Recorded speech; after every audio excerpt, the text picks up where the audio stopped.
Welcome once again to Ask the Teacher on Teacher Twitter TV. This is a show where we answer questions that are asked. And like you can see, we are coming to you today once again from the Waffle Suit off Kanu Street, Nakuru. To today's question.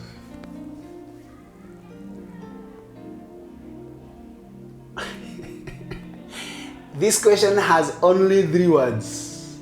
Who is God?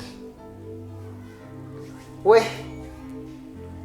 Who is God? I don't know whether this comes from a teenager or from a parent or from a teacher, not sure. But this is a very interesting question. Who is God? And without going to a lot of theology and without saying a lot of things, I know there are many descriptions and many things are said, but I would want to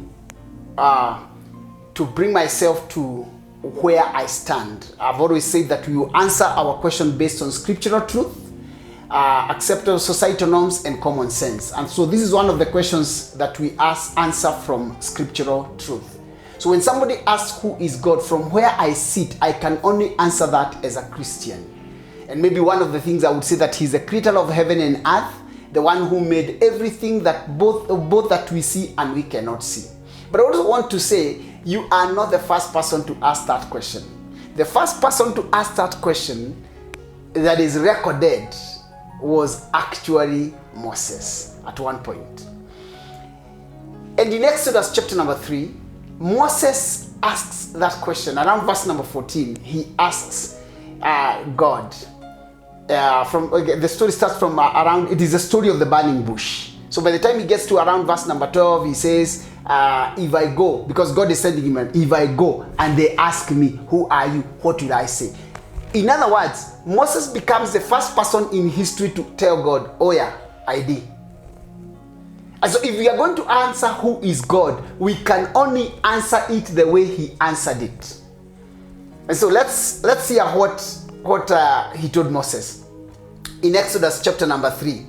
Let's hear what he told Moses, because now that will be the answer. Every time we meet someone, we ask, who are you? What's your name? Tell us about yourself. So we can seriously take what somebody says about themselves. So let's hear what God said about himself. It is in that story of the burning bush. And that story is very important because in verse number 11, Moses asked, who am I first?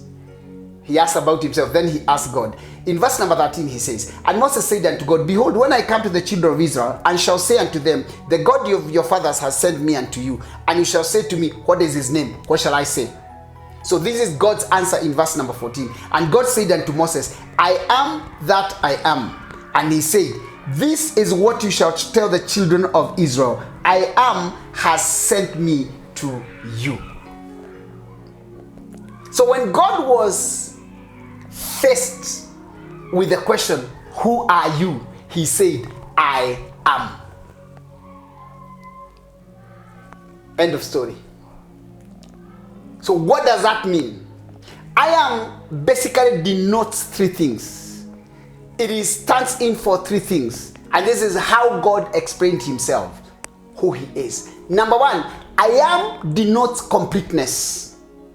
It means he is already God as he is.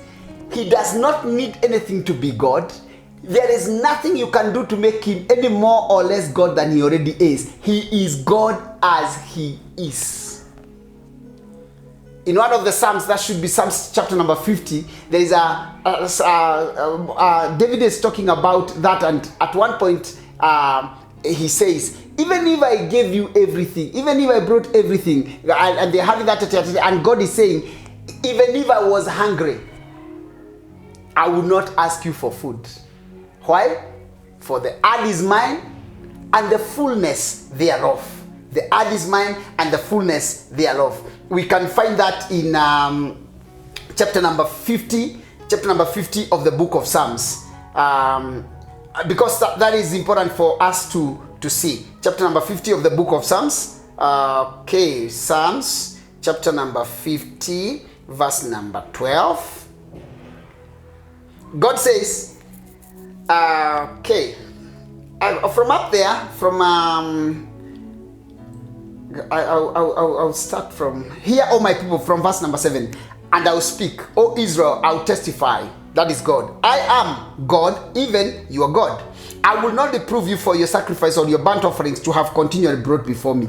I will take no bullock out of your house, nor the goats out of your folds. For every beast of the field is mine. This is God now speaking.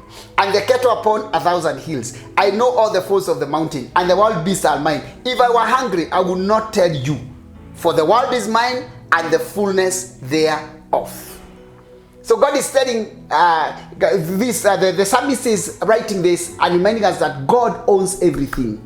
God is complete. So I am means I am complete. When you ask someone, if you went to an office and asked who is the boss, and somebody told you I am, they are telling you you have gotten there. So number one, I am denotes complete. Number two, I am denotes current.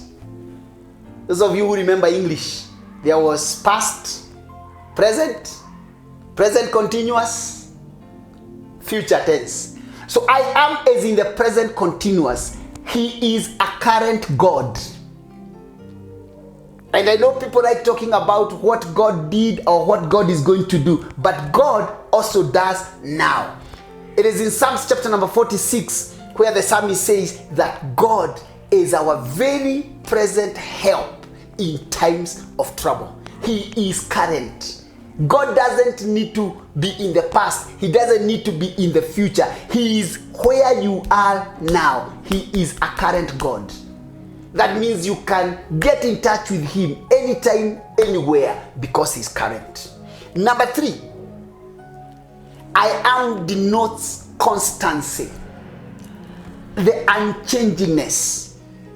And that is why Malachi will say in Malachi, should be chapter number 3 verse number 6, Malachi will say, I am the Lord, I change not. But Hebrews 13 and verses number 8 is the one of the best that says, Jesus Christ, the same yesterday, today, and forever. So when God says I am, he basically means he is complete. He does not need anything to be God. He is current. You don't need to backpedal him or put him in the future. He is there with you right now in your current situation. And number three, that he is constant. He does not change. What he said yesterday is what he says today, is what he will say tomorrow. What he did yesterday, he's capable of doing today, he's capable of doing tomorrow. So who is God? He is a great I am. Complete, constant, and current.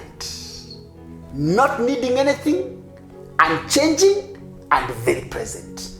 That's what the teacher has to say.